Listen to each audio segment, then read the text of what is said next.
Welcome to Islam for Dummies, the step-by-step guide to seeing how ridiculous attacks against Islam really are.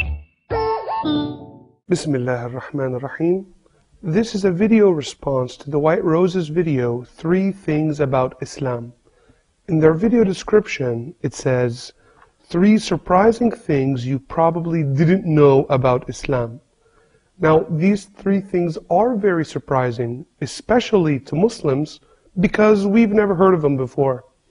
As anti-Islamic propaganda, these ridiculous ideas are nothing new. Now, to refute the TheWhiteR0ses video, we have to go no further than their own sources and referenced Quranic verses. So now let's address their 3 false claims in reverse order. The TheWhiteR0ses' third false claim is that the Quran supposedly commands Muslims to lie about our violent goals using something called Taqiya.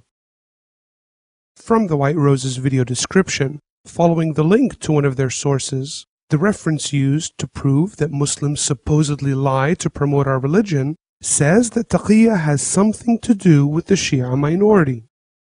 The vast majority of Muslims have never heard what the heck Taqiya is, so let's examine the Wikipedia reference from the TheWhiteR0ses' video description. Taqiya is a practice in Shia Islam whereby adherents may conceal their faith when they feel that they are under threat, persecution, or compulsion. So the 10% minority Shia may use Taqiya to conceal their faith in fear of direct harm. For example, Wikipedia cites the Quran chapter 16 verse 106, which refers to the case of Ammar bin Yasir, who was forced to renounce his beliefs under physical duress and torture. This is very similar to the Old Testament, where God commands Samuel to deceive people to prevent Saul from killing him. I will send you to Jesse the Bethlehemite, for I have provided for myself a king among his sons. And Samuel said, "How can I go? If Saul hears it, he will kill me."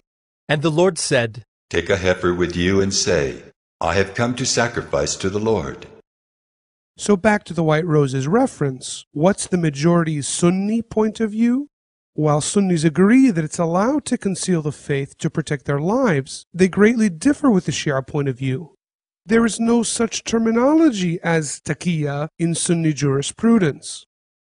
Now let's watch the TheWhiteR0ses' first distortion of their own references about Taqiya.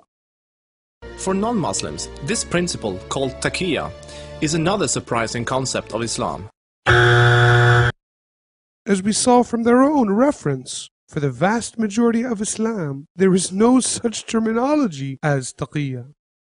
Now let's continue where we left off with the reference. Protecting one's belief during extreme or exigent circumstances is called ittirar, and this word is not specific to concealing the faith. For example, one is allowed to consume prohibited or haram food to protect one's life under the jurisprudence of ittirar. However, in no way does this suggest that this is used as a means to promote the religion. Now let's watch the TheWhiteR0ses' second distortion of their own references about Taqiya. Muslims are allowed to deceive non-Muslims if it helps Islam. Again, as we saw from their own reference, for the 90% Sunni majority of Islam, in no way does this suggest that this ittirar is used as a means to promote the religion. And even for the Shia minority, their vast majority Twelvers, according to Wikipedia's own reference number 6, according to Imam Khomeini, Taqiya is permitted only when one's life is jeopardized. But when Islam is in danger, it's not permitted even if it leads to one's death. Now let's watch the TheWhiteR0ses' third distortion of their own references about Taqiya. While most other religions speak highly of truthfulness, the Quran instructs Muslims to lie to non-Muslims about their beliefs and their political ambitions to protect and spread Islam. And again, according to the TheWhiteR0ses' own references, the Sunni majority and the majority of Shia completely reject the concept of hiding our beliefs to promote our religion. But where have we seen this idea before? Now I remember. The White Roses are confusing the Quran with what Paul said in the New Testament. To the Jews, I became as a Jew in order to win Jews. To those under the law, I became as one under the law, though not being myself under the law, that I might win those under the law.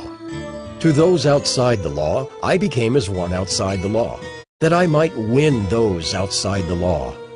To the weak, I became weak, that I might win the weak. I have become all things to all people, that by all means I might save some.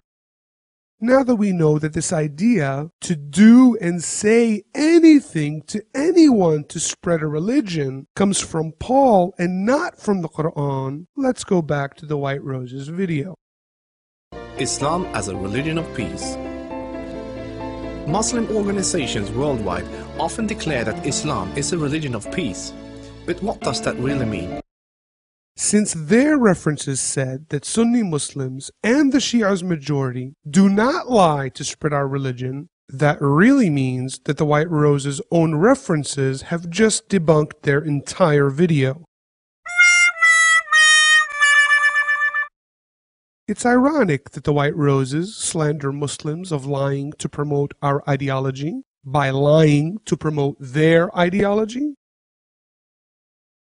The White Roses' second false claim is that the Quran supposedly commands Muslims to replace all governments with Sharia law.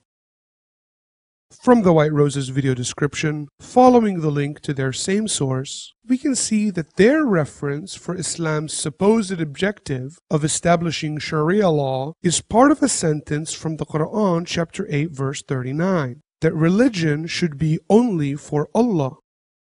Not only is the term Sharia absent from this entire verse, it's also not surprising that Islam haters can only quote a partial phrase of the Quran. The context starts in the previous verse, as shown in our video response to Geert Wilder's fitna. Tell those who disbelieve that if they cease from persecution of believers, that which is past will be forgiven them. The omitted previous verse explicitly forgives religious persecutors if they cease and does not demand conversion. And fight them until persecution is no more, and religion is all for Allah. That if they cease, then lo, Allah is seer of what they do. This verse calls to fight only to end persecution and oppression. The expression, religion is all for Allah, means choosing Islam should be entirely for the sake of Allah and not by force, especially viewing that the omitted end of the verse repeats again, if they cease, which proves the objective is to end persecution. As a result, quite the opposite of oppressing people to accept Islam, this verse commands to fight if needed to liberate people from religious persecution or oppression. Allah, Allah, Allah. So let's see the White Roses distort this verse to the opposite meaning. It is the duty of every Muslim to keep striving until all governments have been converted to Sharia law. So not only does the White Roses referenced verse have absolutely nothing to do with Sharia, but it even offers persecutors forgiveness if they cease trying to force their religion on Muslims. The White Roses haven't merely taken the verse out of context. They've distorted the meaning to the exact opposite of what the verse says. And the fear-mongering about Sharia from the White Roses is that non-Muslims would be forced to adhere to Islamic law. But that is a direct contradiction to what the Quran says. Let the people of the gospel judge by that which God has revealed therein. Reverence for the original Torah and gospel is apparent throughout the Quran. But this idea of rejecting all other religious laws is very familiar. Where have we seen it before? Now I remember. The White Roses are confusing the Quran with what Paul said. But even if we or an angel from heaven should preach to you a gospel contrary to the one we preach to you, let him be accursed. As we have said before, so now I say again, if anyone is preaching to you a gospel contrary to the one you received, let him be accursed. Now that's what I call religious intolerance. TheWhiteR0ses' first false claim is that the Quran supposedly abrogated peaceful and tolerant verses with violent verses later. From TheWhiteR0ses' video description, following the link to their other source, we can see that the reference for the Quran's supposed abrogation of peaceful and tolerant verses is not from a single Islamic scholar or site, but from their own dishonest misrepresentations. First, they point out Quran chapter 2 verse 256 that there is no compulsion in religion in Islam, which they expect us to believe has been abrogated by which verse? Yup, you guessed it, the same verse we just showed to forgive persecutors if they stop trying to force their religion on Muslims. And not surprisingly, this hyperlink leads to 10 translations of the verse, not one of which contains their false translation of "fight them until only Allah is worshipped." According to Muslims and common sense, none of these verses have anything to do with abrogation, nor do they contain any type of conflicting or contradictory legislative amendments. For example, even if Muslims are forced to fight to end persecutors from trying to force their religion on us, there's still no compulsion in religion in Islam. Look, there's nothing controversial about the concept of abrogation in the Quran, where a temporary law is replaced with a new law. An example in Islam is the gradual prohibition of wine for Muslims, where being intoxicated during prayer was prohibited, which was followed by the outright prohibition of wine. On the other hand, abrogation in Christianity is quite controversial. For example, even though the Messiah Jesus, whom Muslims revere, taught the law of Moses and the commandments, "Do not think that I have come to abolish the law or the prophets. I have not come to abolish them, but to fulfill them. For truly I say to you, until heaven and earth pass away, not an iota, not a dot will pass from the law, until all is accomplished." However, the Church radically abrogated the teachings of Jesus and the law of Moses by following the teachings of Paul. For we hold that one is justified by faith apart from works of the law. For Christ is the end of the law for righteousness to everyone who believes. Oh really? I wonder what the Messiah Jesus would have to say about that. Therefore, whoever relaxes one of the least of these commandments and teaches others to do the same will be called least in the kingdom of heaven. And according to the Messiah Jesus, that makes Paul and the Christian church least in the kingdom of heaven.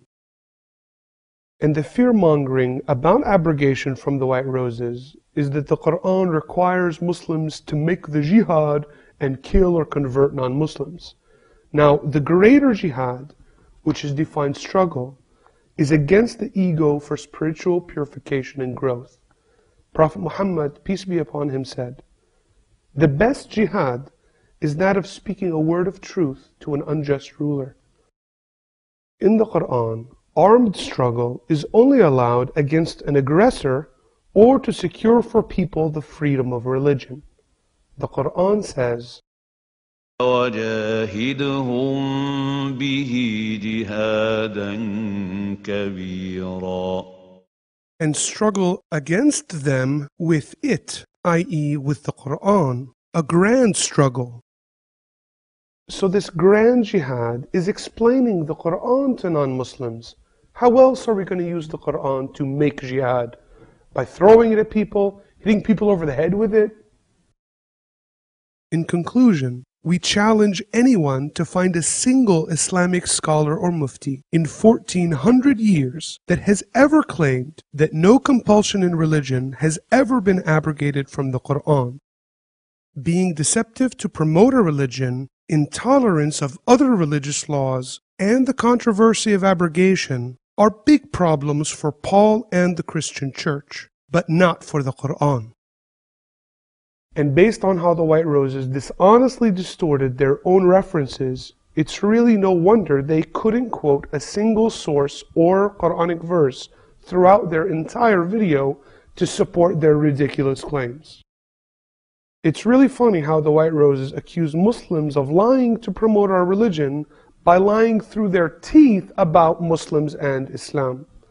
The White Roses are insulting the intelligence of their own audience. We sincerely hope you enjoyed this episode of Islam for Dummies, and we hope to see you again next time.